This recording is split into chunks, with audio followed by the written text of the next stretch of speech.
साथियों, आप सभी को मेरे इस YouTube चैनल पर हार्दिक स्वागत है, अभिनंदन है। दोस्तों, पिछले एक दो वीडियो में मैंने आपको अपनी स्वरचित गीत सुनाई। मोनोटोनस हो गया था। हम सोचे एक ही चीज़ पढ़ाते पढ़ाते एक ही चीज़ करते करते मन ऊब जाता है। उनसे दूर हट करके हम कुछ नया क्रिएशन करें, और इसी नया क्रिएशन के चक्कर में मैंने आपको एक दो लोकगीत या मैंने स्वरचित गीत कहेंगे तो उसको मैंने आप लोगों को के समक्ष प्रस्तुत किया है। तो चलो, 2 दिन हमने मज़े कर लिए। आज से फिर हम अपने वापस रूटीन में पहुंचते हैं। और आज का ये जो टॉपिक है वो है कार्डियोवैस्कुलर रोग में आहार। कार्डियो के किसको कहते हैं? हार्ट को। वैस्कुलर, धमनियों को। तो कार्डियोवैस्कुलर रोग में किस तरह का आहार देना चाहिए, ये रोग कैसे होता है, तो इसका पार्ट 1, आज पार्ट 1 बता रही हूँ मैं। पार्ट 1 में कौन कौन से रोग होते हैं, इसका क्या कारण होते हैं, इससे संबंधित मैं प्रश्नों को पूछ रही हूँ। आप कहोगे मैडम आपने कार्डियोवैस्कुलर वाली टॉपिक पढ़ाई ही नहीं है। दोस्तों, फूड एंड न्यूट्रिशन में जाकर के देखना, मेरे इस पर बहुत सारे वीडियो हैं जिसमें हार्ट डिजीज पर भी एक पूरी डिटेल्स है, उसको मैंने पढ़ाया हुआ है। अब उससे संबंधित मैं प्रश्न को पूछ रही हूँ। तो देखो, पहला प्रश्न है उच्च रक्तचाप, हाई ब्लड प्रेशर। हम सब जानते हैं, हमारे परिवार में, हमारे रिश्तेदार में, हमारे परिजन में कोई न कोई ऐसा व्यक्ति है जो हार्ट डिजीज से, हाई ब्लड प्रेशर से अवश्य किसी न किसी तरह से पीड़ित है, परेशान है। तो जो उच्च रक्तचाप है वह क्या है? ऑप्शन आपके पास है हृदय रोग, दूसरा है ज्वर रोग, तीसरा है मधुमेह रोग, चौथा है उपरोक्त सभी। किस तरह का रोग है हाई ब्लड प्रेशर? मित्रों, उच्च रक्तचाप हार्ट रोग है, हार्ट डिजीज है। ना तो यह यकृत का रोग है, ना यह पेट का रोग है, यह हृदय का रोग है, उच्च रक्तचाप। दूसरा प्रश्न आपके बीच में है आर्टियोस्क्लेरिस। आर्टियोस्क्लेरिस है, आर्टियोस्क्लेरिस है। ऑप्शन आपके पास है, पहला गठिया रोग, दूसरा हृदय रोग, तीसरा पेट का रोग, चौथा पीलिया रोग। आर्टियोस्क्लेरिस है, किस तरह का रोग है? ऑप्शन आपके बीच में है गठिया रोग, दूसरा हृदय रोग, तीसरा मधुमेह रोग और चौथा है आपका पीलिया रोग। सही उत्तर है आपका हृदय रोग। आर्टियोस्क्लेरिस एक हृदय रोग है। ठीक। तीसरा क्वेश्चन, निम्न में से कौन हृदय रोग नहीं है?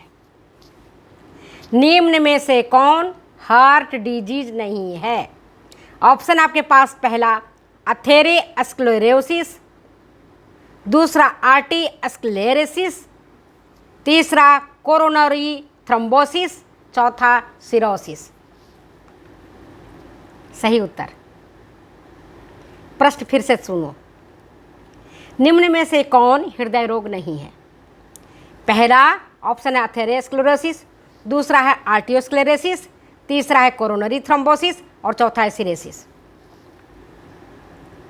सही उत्तर, सही उत्तर सिरोसिस होगा। सिरोसिस जो एक रोग है वो किसका रोग है? लीवर का रोग है, यकृत का रोग है। जब यकृत में घाव हो जाता है, यकृत हमारा डैमेज हो जाता है, तब सिरोसिस होता है। ठीक है। नेक्स्ट क्वेश्चन, अथेरोस्क्लेरोसिस की मुख्य कितनी अवस्थाएं हैं? अथेरोस्क्लेरोसिस की मुख्य कितनी अवस्थाएं हैं? पहला ऑप्शन 3, दूसरा 2, तीसरा 4, चौथा 5। सही उत्तर, सही उत्तर अथेरोस्क्लेरोसिस की मुख्य 3 अवस्थाएं हैं। कितनी अवस्थाएं हैं? 3 हैं। पहली अवस्था में क्या होता है कि जो धमनी है हमारी, आर्टरीज है, उस आर्टरीज के अंदर भीतरी दीवार पर वसा का जमाव हो जाता है। पहली स्टेज में तो ये होता है। दूसरी स्टेज में वसा के साथ साथ जो आर्टरी है, जो धमनी है, उसके अंदर जो वसा का जमाव हो गया, तो उस वसा के जमाव के साथ साथ कोलेस्ट्रॉल का भी जमाव हो जाता है, और वो रेसे के रूप में, है ना, धमनियों में कैसे रेसे, पतली पतली रेसे, बाल जैसी रेसे, ये जो बाल है ना अपने, इतने इस तरह के रेसे धमनियों के दीवारों में आकर के जम जाते हैं। ठीक है, महीन रेसा बना लेते हैं। और तृतीय अवस्था में क्या होता है कि धमनी में घाव हो जाता है, आर्टरी के भीतर घाव हो जाता है, जिसके कारण धमनी की आकृति बिगड़ जाती है। अब धमनी क्या करता है आपको पता ही है, मालूम तो है ना धमनी क्या करती है? धमनी शुद्ध खून को कहाँ ले जाती है? हृदय से शुद्ध खून को लाती है और शरीर के प्रत्येक अंगों में पहुंचाती है। खून के साथ क्या रहता है? ऑक्सीजन, और क्या रहता है? पोषक तत्व। इन सभी चीज़ों को पहुंचाने का काम करती है धमनी।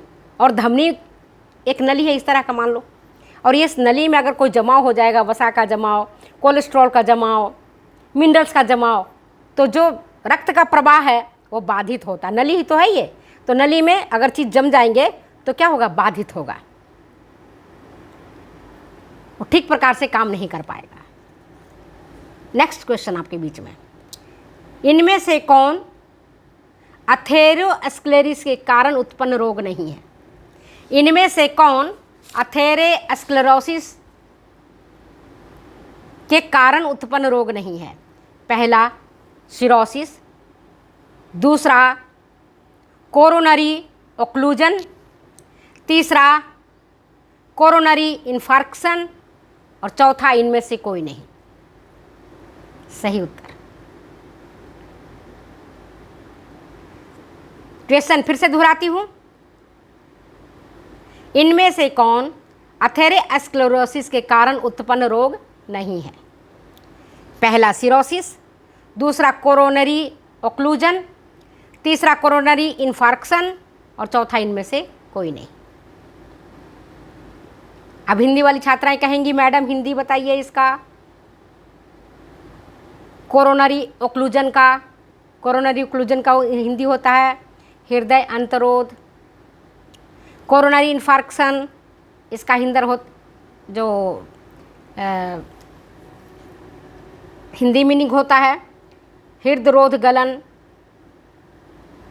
और चौथा ऑप्शन है इनमें से कोई नहीं। सही उत्तर क्या है? सिरोसिस। सिरोसिस क्या है? यकृत का रोग है। नेक्स्ट क्वेश्चन वो ये है, अथेरोस्क्लेरोसिस के कारण है। क्या कारण है भाई? अथेरोस्क्लेरोसिस के कारण है, पहला आरामदायक जीवन, दूसरा अधिक मात्रा में संतृप्त वसा का सेवन, तीसरा है मानसिक तनाव, और चौथा है उपरोक्त सभी। सही उत्तर। अथेरोस्क्लेरोसिस के कारण है, पहला आरामदायक जीवन, दूसरा अधिक मात्रा में संतृप्त वसा का सेवन, तीसरा है मानसिक तनाव, और चौथा है उपरोक्त सभी। सही उत्तर क्या है? सही उत्तर उपरोक्त सभी है। जो लोग आरामदायक जीवन जीते हैं, काम नहीं करते हैं, कुर्सी पर बैठे रहते हैं, उनको हार्ट डिजीज ज़्यादा होता है, क्योंकि वो जितना खाते हैं उतना एनर्जी उनका कंज्यूम नहीं हो पाता है। बची हुई एनर्जी आर्टरीज में जाकर के वसा के रूप में, कोलेस्ट्रॉल के रूप में जम जाता है, तो उनको अधिक होता है आरामदायक जीवन जीने वाले को। नेक्स्ट, जो लोग मानसिक तनाव में रहते हैं, चिंता में रहते हैं, परेशान रहते हैं, उनको भी अथेरोस्क्लेरोसिस रोग होने की संभावनाएं बढ़ जाती हैं। आप देखते हो बड़े बड़े ऑफिसर, बड़े बड़े मंत्री, जिनको बहुत मेंटल टेंशन होता है, आजकल तो विद्यार्थियों को होने लगा है। 18 साल का, 20 साल का, 30 साल का युवा को होने लगा है। एग्जाम की टेंशन के कारण, अपनी कैरियर को लेकर के कारण, इन सब के कारणों से उनको हो जाता है हार्ट डिजीज। और कई बार तो ऐसा हार्ट डिजीज होता है कि वो बेचारे चले ही जाते हैं इस दुनिया से। नेक्स्ट क्वेश्चन आपके बीच में। तो ये तीनों ही कारण हैं हार्ट डिजीज के।